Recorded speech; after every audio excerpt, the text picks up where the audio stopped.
दोस्तों, धन की कमी, पैसे की समस्या एक ऐसा विषय है जो जीवन में लगातार चिंता को लगाए रखता है, डिप्रेशन तक ले आता है, लाइफ का पासा पलट देता है। न जाने कितने उपाय हम कर लेते हैं और उम्मीद करते हैं कि ये उपाय करने से धन की कमी दूर हो जाएगी, लेकिन 100 में से 90 केसेस में या कहें कि 99 केसेस में उपाय करने के बाद भी धन की कमी बनी की बनी रहती है। ऐसा आखिर क्यों होता है?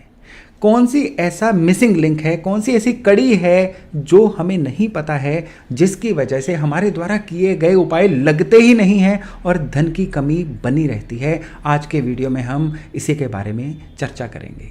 नमस्कार, मेरा नाम है योगेश शर्मा। बहुत बहुत स्वागत है आपका happy life with Yogesh Sharma में। दोस्तों, रोटी, कपड़ा, मकान, सेहत, शुरू से यही बताया गया है कि ये इंसान की बेसिक ज़रूरतें हैं। इन सभी के पीछे एक प्राइम फैक्टर है पैसा। ना पैसे के बिना रोटी आएगी, ना पैसे के बिना अच्छी सेहत बन सकती है और ना ही पैसे के बिना मकान या कोई और अन्य सुविधा आ सकती है। और जब पैसे की कमी हो तो सबसे पहले क्या होता है, इंसान अपनी बेसिक नेचर से ही हटना शुरू हो जाता है। फिर चिड़चिड़ापन, लड़ाइयाँ, रोग, न जाने कौन कौन सी चीज़ें इसके साथ ही लाइफ में आ जाती हैं। और पैसे की कमी को दूर करने के लिए आप गूगल करके देख लीजिए, हज़ारों हज़ार उपाय आपको मिलेंगे। कहीं टोटके मिलेंगे, कहीं यंत्र मिलेंगे और कहीं उपाय मिलेंगे। लेकिन क्यों ऐसा होता है कि ये उपाय हमारी लाइफ में असर ही नहीं करते? 3 लेयर होती हैं और आज के वीडियो में इन तीनों लेयर्स को मैं बारी बारी से डिस्कस करूंगा। और इन 3 लेयर्स का, इन 3 फैक्टर्स का एक साथ आपकी लाइफ में चलना बहुत ज़रूरी है। अगर ये नहीं चलेंगे तो धन के बारे में किया गया कोई भी उपाय आपको लगेगा ही नहीं। फिर चाहे आप जितना बड़े से बड़ा उपाय कर लीजिए, पूजन कर लीजिए, यंत्र स्थापित कर लीजिए, जेमस्टोन पहन लीजिए, कुछ भी कर लीजिए, अगर ये तीनों फैक्टर्स आपने ज्वाइन नहीं किए तो फिर आपके द्वारा किया गया उपाय धन के मामले में आपको कभी भी असर नहीं देगा। तो इस वीडियो को अंत तक ध्यान से देखिएगा ताकि धन के बारे में आपके जो भी फाइनेंशियल टारगेट्स हैं वो अपने जीवन में आप पूरे कर सकें। तो इनमें सबसे पहला जो फैक्टर आता है वो आता है कि आपके बर्थ चार्ट में धन की कमी आखिर आ क्यों रही है। बर्थ चार्ट में 12 घर होते हैं, 9 ग्रह होते हैं और कई कॉम्बिनेशन होते हैं जो हर एक के चार्ट में या तो उसको एक ताकत देते हैं या उस इंसान के जीवन की सबसे बड़ी कमी होते हैं। सबसे पहले तो उस कमी को पकड़ना ज़रूरी है और उसके बाद उनकी ताकत को ढूंढना ज़रूरी है कि आपके चार्ट की सबसे बड़ी ताकत क्या है, जिसको अपनाकर आप अपने जीवन में ऊंचाइयां प्राप्त कर सकें, और आपके जीवन में, आपके चार्ट में सबसे बड़ी कमी क्या है जिसको उपाय के द्वारा सही किया जा सके। उदाहरण के तौर पे मैं बताता हूं, सपोज करिए कि किसी के बर्थ चार्ट में इनकम का घर, जो 11वां घर कहलाता है, इच्छा पूर्ति का घर कहलाता है, वो वीक है। तो क्या होगा, उस इंसान को रेगुलर इनकम ही नहीं होगी। जो उस इंसान का पोटेंशियल है, जो उस इंसान की काबिलियत है, उसके अनुसार जीवन में उसको धन ही नहीं आएगा। मैं यहाँ पे एक और उदाहरण देता हूँ। 11वें घर में अगर राहु है तो उसकी इनकम में फ्लक्चुएशंस रहेंगी। कभी एकदम से पैसे आ जाएंगे और कभी कई कई हफ्तों तक, महीनों तक पैसे आएंगे ही नहीं। अगर 11वें घर में कोई ऐसे प्लेनेट बैठे हुए हैं जो इनकम हाउस को खराब कर रहे हैं तो वो इंसान जो भी काम कर ले उसमें शुरुआती तौर पे काम चलेंगे, लेकिन बाद में काम धीरे धीरे मुरझाते चले जाएंगे। अब कईयों का इनकम हाउस सही होता है लेकिन धन का स्थान, जो कुंडली का दूसरा घर होता है, वो खराब होता है। तो तब क्या होता है, ऐसे लोग ये कहते पाए जाते हैं, आता तो बहुत है, जाता कहाँ है पता ही नहीं चलता। अचानक से ऐसे खर्चे आ जाते हैं कि सब किया कराया जो है वो स्वाहा हो जाता है, एकदम से मिट्टी हो जाता है। दूसरा घर का स्टेबल होना बहुत ज़रूरी है। दूसरा घर आपकी तिजोरी है, यानी अपने खर्चे निकाल के जो धन आप बचाते हैं वो दूसरा घर है। अगर बचेगा ही नहीं तो कमाने का फ़ायदा ही कोई नहीं है, पैसे के मेस में आप फंसे रहेंगे।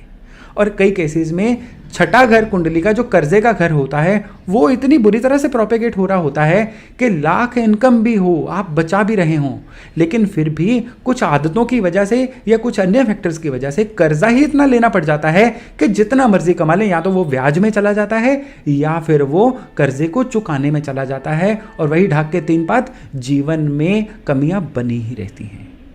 और अगर इससे आगे बात करें तो और कई फैक्टर होते हैं बर्थ चार्ट में जो धन की कमी को इंडिकेट करते हैं। कई लोगों का थर्ड हाउस वीक होता है।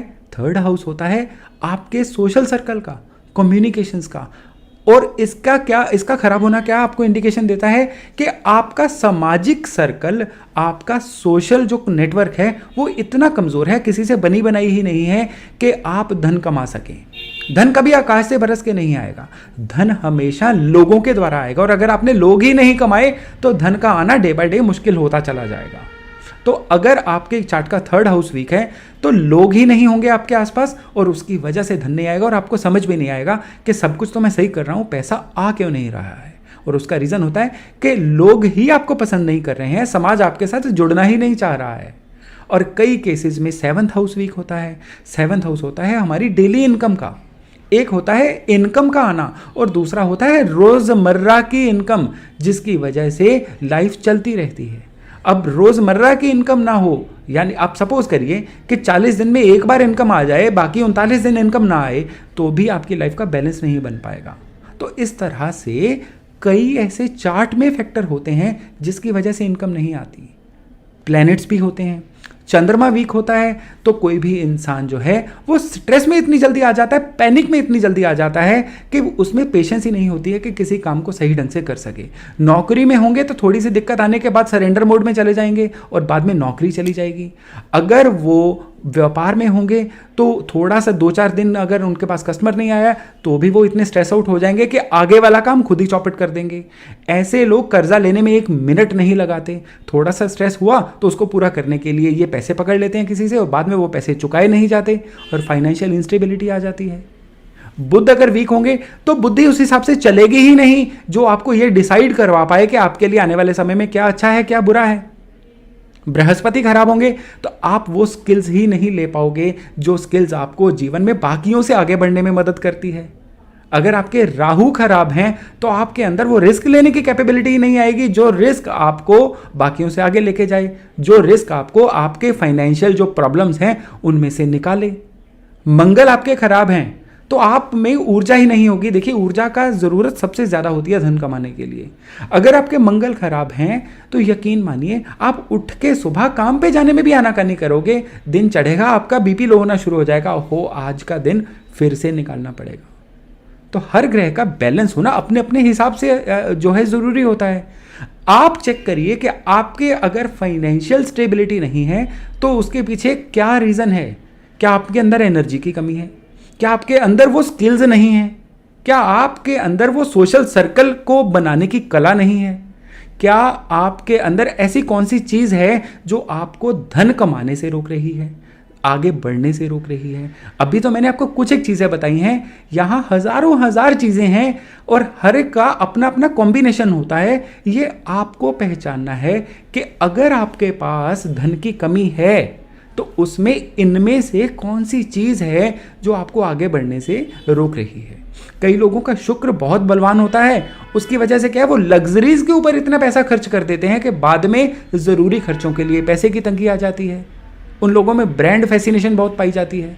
कई लोगों का केतु इतना खराब होता है कि वो घूमने फिरने में इतना ज़्यादा पैसा वेस्ट कर देते हैं या लग्जरीज में या अपने आसपास की फालतू चीज़ों में इतना पैसा वेस्ट कर देते हैं कि ज़रूरी चीज़ों के लिए उनके पास पैसा नहीं बचता है। तो ये तो वो कॉम्बिनेशन है जो आपके लिए लाइफ में पैसे की कमी को शो कर रहे हैं। तो ये था फैक्टर 1 कि ग्रहों में या कि कुंडली में किस चीज़ की कमी है जिसकी वजह से पैसे की कमी आ रही है। अब हम बात करते हैं दूसरे फैक्टर की। दूसरा फैक्टर है कि क्या आप जिस भवन में रहते हैं या जिस जगह पे काम करते हैं उस जगह की ऊर्जाएं जो हैं वो आपके ग्रहों को बलवान कर रही हैं, क्या आपके ग्रहों के लिए दीमक का काम कर रही हैं। जी हाँ, जन्म कुंडली के साथ वास्तु का बैलेंस होना बहुत ही ज़्यादा ज़रूरी है। अगर ये नहीं है तो जितने मर्जी अच्छे ग्रह हो जाएं आपको फल देने में कैपेबल नहीं होंगे।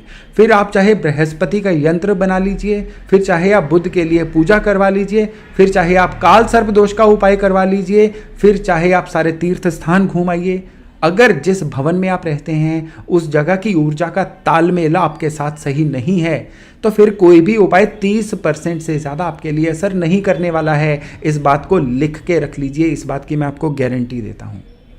तो अगर आपके इनकम हाउस खराब है, आपने उस इनकम हाउस का उपाय भी कर लिया, उसके बाद आपने अपने घर का पश्चिम कोना सही नहीं किया।